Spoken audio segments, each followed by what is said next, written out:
Panic button and zero dark spots. அதாவது share ஆட்டோவில் இல்லைன்னா பேருந்தில் பெண்கள் தனியாக பயணிக்கும் போது அங்கே எமர்ஜென்சி பட்டன்ஸ் பொருத்தப்பட்டிருக்கும். ஏதாச்சும் எமர்ஜென்சி சுச்சுவேஷனில் பெண்கள் இதை அமுக்கிய 5வது நிமிடத்தில் போலீஸ் அந்த இடத்துக்கு வந்து நிற்பாங்க. இதுக்கு மேலே தமிழ்நாட்டில் எந்த இடத்துலையுமே இருண்ட பகுதிகளே இல்லாமல் மின் விளக்குகள் இருக்கும். அதுதாங்க இந்த panic button and zero talk spot.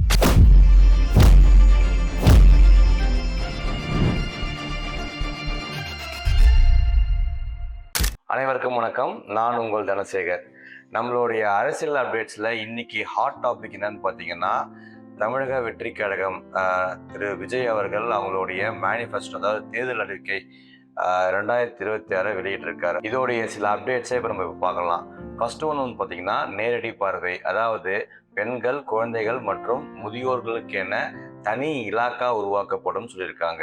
அது மட்டும் இல்லாமல் இது வேறு யாருடைய கட்டுப்பாட்டிலும் இல்லாமல் நேரடியாகவே இது திரு விஜய் அவர்களுடைய கட்டுப்பாட்டில் இயங்கும்னு சொல்லியிருக்காங்க. ரெண்டாவது பார்த்தீங்கன்னா ராணி வேலு நாச்சியார் படை, அதாவது இனி ஒரு பெண்ணை கூட யாருமே தப்பா தொட்டுவிட முடியாது அப்படின்ற ஒரு நோக்கத்தோடு பாடி கேம் அணிந்த நிறைய வீராங்கனைகள் சாதாரண உடையில ஆங்காங்கே வலம் வருவார்கள்.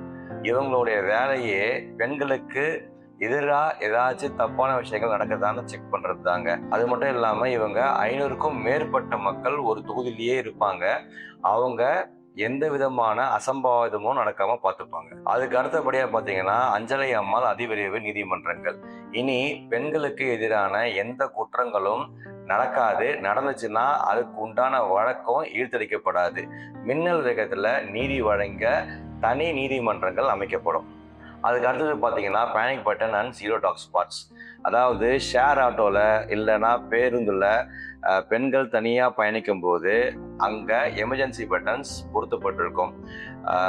ஏதாச்சும் எமர்ஜென்சி சுச்சுவேஷனில் பெண்கள் இதை அமுக்கிய 5வது நிமிடத்தில் போலீஸ் அந்த இடத்துக்கு வந்து நிற்பாங்க. இதுக்கு மேலே தமிழ்நாட்டில் எந்த இடத்துலையுமே இருண்ட பகுதிகளே இல்லாமல் மின் விளக்குகள் இருக்கும். அதுதாங்க இந்த panic button and zero dark spots. மற்றபடியாக கையில் காசு குடும்பத்தில் நிம்மதி, அதாவது மாதம் 2500 ரூபாய் உரிமை தொகை 60 வயது வரை உள்ள அனைத்து குடும்ப தலைவர்களுக்கும் மாதம் 2500 ரூபாய் வழங்கப்படும். அரசு ஊழியர் குடும்பங்களை தவிர மற்ற அனைவருக்கும் இது வழங்கப்படும் சொல்லியிருக்காங்க. மறுபடியும் சொல்றேங்க, நம்ம இலவசம் கொடுக்கறத வந்து முழுசாக ஆதரிக்கல. ஆனால் அது ஆளுமை கிட்ட தான் வந்து இருக்குது. யார் அட்மிஷன் பண்ணுறாங்களோ அவங்க இந்த பிலோ பாவர்ட்டி லைன் இருக்கிறவங்களுக்கு எப்படி யூஸ்ஃபுல்லாக இருக்கிற திட்டத்தை கொண்டு வராங்கன்றத பொறுத்து தான் இது அமையும். அடுத்தபடியாக பார்த்தீங்கன்னா அண்ணனின் சீர் அப்படின்ற ஒரு திட்டத்தை அறிவிச்சிருக்காங்க. அது என்னன்னு கேட்டிங்கன்னா, நம்ம வீட்டில் இருக்க தங்கைகளின் திருமணத்திற்கு தாய் வீட்டு சீதனமாக அண்ணன் தரும் சீராக 8 கிராம், அதாவது 1 பவுன் தங்கம் மற்றும் தரமான பட்டு சேலை வழங்கப்படும் அவங்க திருமணம். அடுத்தபடியாக பார்க்க போகிற ஒரு திட்டம் தாங்க எனக்கு ரொம்ப பிடிச்ச திட்டம், அதாவது கல்வி உதவித்தொகை திட்டம்.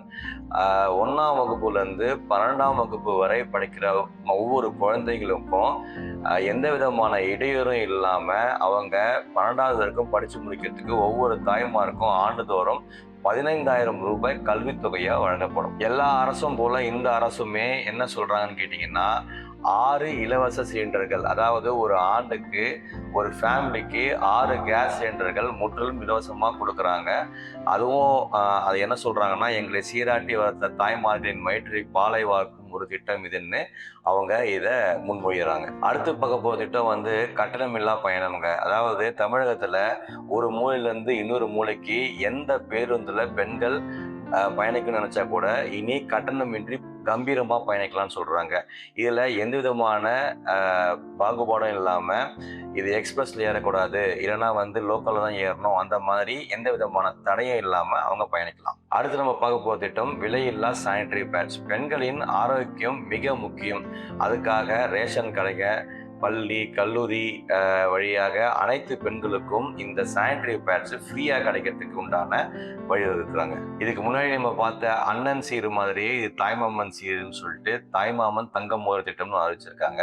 தமிழ்நாட்டில் பிறக்கும் ஒவ்வொரு மழலைகளுக்கும், அதாவது குழந்தைகளுக்கும் வரவேற்க விதமாக அரசாங்கமே தங்கம் மோதிரம் அவங்களுக்கு அனுமதி. நம்ம அடுத்து பார்க்க போகிறது சுய உதவி குழுக்களுக்கு ஊக்கம் அளிக்கும் விதமாக அவங்களுடைய பழைய கடன்களை தீர்க்க வழி செய்கிறாங்க.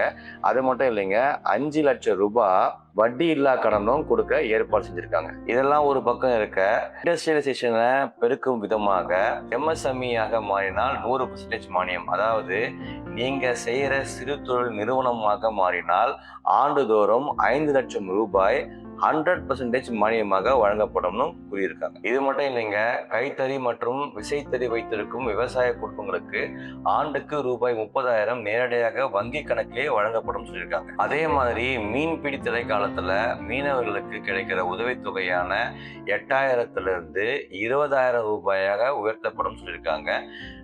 நம்மளுக்கு எப்பயுமே ஒரு பேசிக் ப்ராப்ளம் இருக்குது. இலங்கை அரசு படகை பறிமுதல் பண்ணினா அதுக்கு 5 லட்சம் ரூபாய் வரை உடனடி நிவாரணம் தர படகு பாதுகாப்பு நிதி அமைக்கப்படும் சொல்லியிருக்காங்க. இது மட்டும் இல்லாம மீனவர்களுக்கு டீசல் சலுகை 3,500 லிட்டர் வரை உயர்த்தப்படும் சொல்லியிருக்காங்க. லிட்டருக்கு ரூபாய் 15 சலுகை நேரடியாக படகு உரிமையாளர்களுடைய பேங்க் அக்கௌண்ட்லேயே அவங்களுக்கு கிடைச்சிடும் சொல்லியிருக்காங்க. இது மட்டும் இல்லைங்க, மீனவர்களுக்கு பேரழிவுகளை கையாளக்கூடிய பாதுகாப்பான வீடுகள் கட்டித்தரப்படும். அதுவும் கடல் தாய் வீட்டு வசதி திட்டம் சொல்லிட்டு ஒரு திட்டத்தை நடைமுறைப்படுத்தணும்னு சொல்லியிருக்காங்க. இது ஒரு பக்கம் இருக்க, மற்ற அரசாங்கங்கள் முயற்சி செய்கிற மாதிரியே கச்சத்தீவு மீட்க முயற்சியும் எடுக்கப்படும் அப்படின்னு சொல்லியிருக்காங்க. தமிழ்நாட்டு மீனவர்களின் பாதுகாப்பும் உரிமைகளும் உறுதி செய்யப்படுறதுக்கு உண்டான நடவடிக்கைகள் எல்லாமே எடுக்கப்படும் சொல்லியிருக்காங்க. அது மட்டும் இல்லைங்க, 15,000 கோடி கிரெடிட் ஃபண்ட் அமைத்து ஃபினான்ஷியல் ஹெல்ப்பும் கொடுக்க போகிறோம்னு சொல்லியிருக்காங்க. பழைய பென்ஷன் ஸ்கீம் எதை ஸ்டாப் பண்ணி வச்சிருக்காங்களோ அதை மீண்டும் கொண்டு வரும்னு உறுதி வச்சிருக்காரு. அதே மாதிரி டெம்பரரியா வேலை பார்த்து கொண்டிருக்கிறவர்களுக்கு ஜாப் செக்யூரிட்டி உறுதி செய்யப்படும் சொல்லியிருக்காங்க.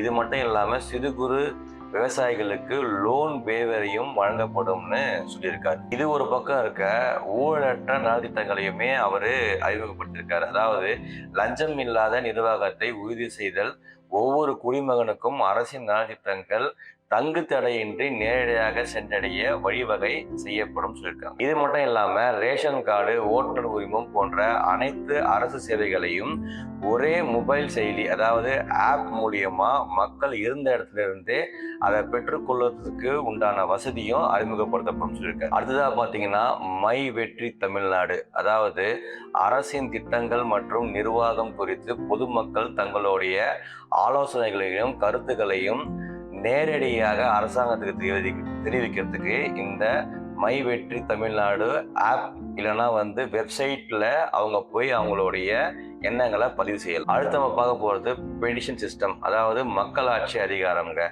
ஒரு கோரிக்கையை வலியுறுத்தி 5 லட்சம் பேர் அவங்களுடைய கையெழுத்திட்டு மனு அளித்தால் அதை நேரடியாக தமிழக சட்டமன்றத்தில் விவாதிக்கப்படும் சொல்லியிருக்காங்க.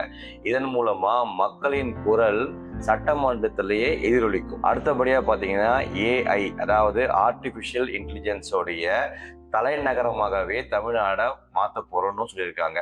இந்தியாவிலேயே தமிழகத்தை செயற்கை நுண்ணறிவு, அதாவது ஏஐ தலைநகரமாக மாற்றுவதே நம்மளுடைய முக்கியமான இலக்கா வச்சிருக்காங்க.